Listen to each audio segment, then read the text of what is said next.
प्रणाम, नमस्ते, जय श्री राम। एक बार फिर से मैं आप लोगों के सम्मुख हाजिर हूँ। पिछली बार जब मैं एक जाति से संबंधित कुछ बात बोला था हिंदुओं का,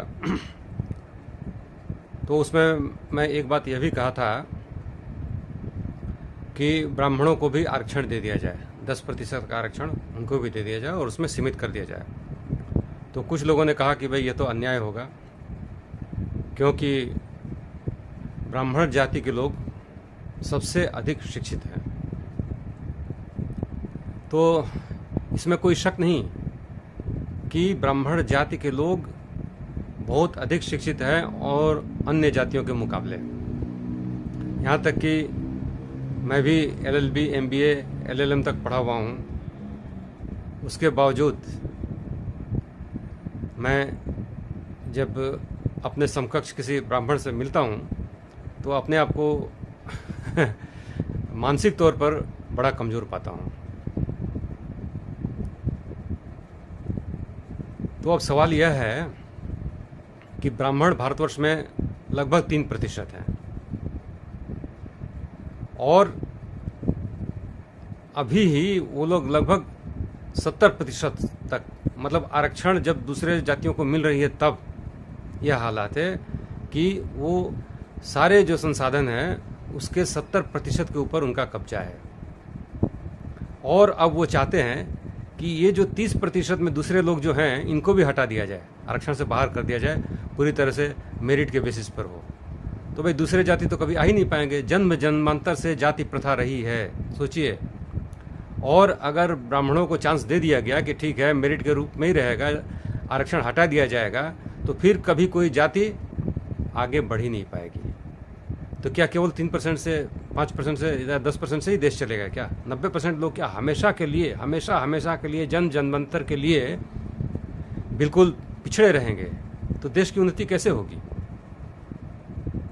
उनको लाना पड़ेगा, मुख्य धारा में उनको लाना पड़ेगा और लाने के लिए त्याग करना पड़ेगा। भाई 10% तक अगर आरक्षण है, ब्राह्मणों को अगर दिया जाता है, तो जो क्रीम 10% ब्राह्मण होंगे वो तो आ जाएंगे। बाकी जो ब्राह्मण होंगे अपनी दूसरी जगह कहीं देखें, उपाय नहीं है, क्या करेंगे? दूसरों को भी तो आगे देना पड़ेगा ना। केवल ब्राह्मण ही आगे रहेंगे तो कैसे रहेंगे? फिर तो होगा नहीं। तो यह बात है। देखिए, पूरी दुनिया में कहीं भी ये जाति प्रथा नहीं है। जन्म जन्मांतर वाली जो प्रथा है ना, जाति प्रथा, ऐसा पूरी दुनिया में कहीं नहीं है। तो क्या दुनिया के लोग पिछड़ गए हैं क्या भारतवर्ष से? ना दुनिया के लोग आगे हैं, हम ही पिछड़ गए हैं। वास्तव में हम पिछड़ गए हैं, क्योंकि प्रतिभा हर जगह होती है। आज जितने भी बड़े बड़े धर्मशास्त्र के जो हमारे ऋषि मनीषी हुए हैं, जिन्होंने धर्मशास्त्र लिखा है, उनमें से ज़्यादातर ब्राह्मण जाति से नहीं है, दूसरे जातियों से है। महर्षि वेद व्यास हो गए, ऋषि सुश्रुत हो गए, चरक हो गए, ये सब जितने भी हैं ये सभी कोई ब्राह्मण जाति के नहीं है। बड़े बड़े जो राजा महाराजा भी हुए हैं वो भी कोई ब्राह्मण या क्षत्रिय जाति से नहीं हुए हैं, दूसरे जातियों के रहे हैं। तो चांस देना पड़ेगा, सबको चांस देना पड़ेगा, एक समान चांस देना पड़ेगा। और यह नहीं कि ठीक है विद्यालय में, एक ही विद्यालय में सब लोग पढ़ रहे हैं, लेकिन जो शिक्षक हैं वो ब्राह्मण शिक्षक हैं और वो क्या कर रहे हैं, ब्राह्मणों को तो ज़्यादा सपोर्ट कर रहे हैं और बाकी दूसरे लोगों को चाहते हैं कि भाई ये लोग नहीं पढ़ें तो ठीक है, गधा रहें तो ठीक है। ऐसे नहीं चलेगा। ये फिर भारतवर्ष बिल्कुल पीछे रहेगा और बहुत पीछे चला जाएगा। और केवल पीछे भारतवर्ष नहीं चला जाएगा, बल्कि इसके टुकड़े टुकड़े हो जाएंगे, हजारों टुकड़े हो जाएंगे। क्योंकि जो अन्य जातियां हैं उनका उपाय नहीं रहेगा, वो दूसरे धर्मों में जाएंगे, फिर आप उनको रोक नहीं पाएंगे कुछ भी करके। अभी आप बोलिए कि अगर जाति प्रथा कर दिया गया और यह कर दिया कि भाई जाति से ही आरक्षण व्यवस्थित हो गया, जाति से ही उनका जो क्या बोलते हैं उपार्जन का जो उपाय है वो कर दिया गया बचपन से ही, जन्म से ही। मतलब जैसा कि ये महाकुंभ प्रयागराज में एक कोई हिंदू धर्म सम्मेलन हुआ था, उसमें यह एक प्रस्ताव पारित किया गया कि हिंदुओं में जन्म से ही उपार्जन का उपाय सुनिश्चित किया जाएगा। तो जन्म से ही उपार्जन का उपाय सुनिश्चित किया जाएगा मतलब क्या हुआ? मतलब जाति प्रथा, बिल्कुल घोर जाति प्रथा। मतलब जो जिस जाति का काम करता था आज वो छोड़ भी दिया है तो उसको वही काम करना पड़ेगा। जैसे कि मैं आज जो भी काम कर रहा हूँ, अब ये काम मुझे नहीं करने दिया जाएगा, मुझे दिया जाएगा अपने जाति का काम करने के लिए, बाध्य कर दिया जाएगा। तो ये भाई ये कहाँ का ये है? जबकि मुझे उसकी वहाँ इच्छा नहीं है वो काम करने की, आप ज़बरदस्ती वो काम करवाएंगे।